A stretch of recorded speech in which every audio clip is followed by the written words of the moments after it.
Encounter పై high court ఏమని సూచనలు చేసిందో అడ్వకేట్ రఘునాథ్ వివరించారు. ఇప్పుడు ఆ వివరాలు ఒకసారి చూద్దాం.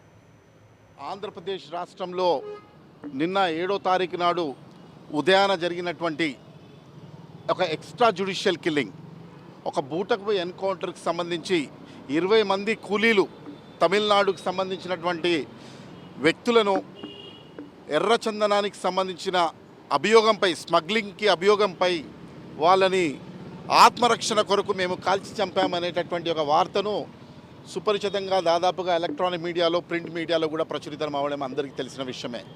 అయితే పౌర హక్కుల సంఘంగా ఈ రిట్ పిటిషన్ వేసినటువంటి ప్రధాన కార్యదర్శి చిలకా చంద్రశేఖర్ గారి యొక్క ప్రధాన కంటెన్షన్ కూడా హైకోర్టు ముందు ఏంటంటే, ఏవైతే చనిపోయినటువంటి 20 మంది కూలీలు ఉన్నారో ఒక నిరాయుధులుగా కనీసము కంప్లీట్గా దుస్తులు కూడా ధరించలేనటువంటి ఒక పరిస్థితులలో చూడడం జరిగింది.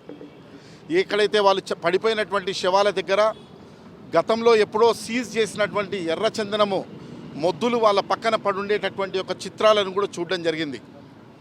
చిత్తూరు జిల్లాలో ఉన్నటువంటి పౌర హక్కుల సంఘం కమిటీ మార్చురీకి కూడా పోవడం జరిగింది. ఆ మార్చురీలో శవాలను పరిశీలిస్తే దాదాపుగా 20 శవాలకి వైటల్ పార్ట్స్లలోనే బుల్లెట్లు తాకడం జరిగింది.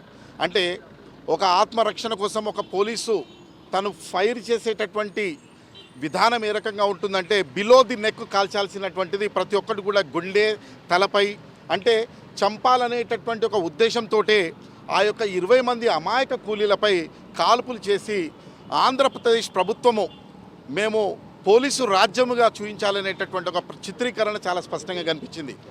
అయితే ఈరోజు హైకోర్టులో వాదనలు విన్న తర్వాత, ఆంధ్రప్రదేశ్ ప్రభుత్వం వైపు నుంచి విన్నటువంటి వాదనల తర్వాత హైకోర్టు ఇచ్చినటువంటి, ధర్మాసనం ఇచ్చినటువంటి డైరెక్షన్స్ ఏంటంటే, చనిపోయినటువంటి శవాలను చాలా గౌరవప్రదంగా చూడాలి. ఆ శవాలని ఏ పద్ధతిలో మీరు ఆ అడవి నుంచి కోర్టుకు షిఫ్ట్ చేశారు, పోస్ట్ మార్టం సుప్రీంకోర్టు ఇచ్చినటువంటి గైడ్లైన్స్ ప్రకారంగా ఒక ఫోరెన్సిక్ టీమ్ ఆఫ్ ఎక్స్పర్ట్స్ తోటి, వీడియోగ్రాఫ్ తోటి జరిపించాలి. అన్యాచురల్ డెత్కి సంబంధించినటువంటి కేసు నమోదు చేయాలి.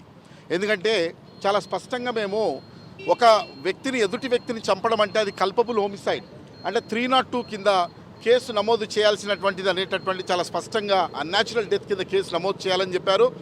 అదే రకంగా ఆ చనిపోయినటువంటి వ్యక్తులందరినీ కూడా ఐడెంటిఫై చేసే వరకు బాడీస్ని ప్రాపర్గా ప్రిజర్వ్ చేయాలి, ఆ కుటుంబీకులకు బాడీస్ని అందచేయాలి. ఇవన్నీ కూడా ఈ నిబంధనలను అన్నింటినీ కూడా ఒక డైరెక్షన్స్ రూపంలో ఆంధ్రప్రదేశ్ ప్రభుత్వానికి ఆదేశాలు జారీ చేయడం జరిగింది.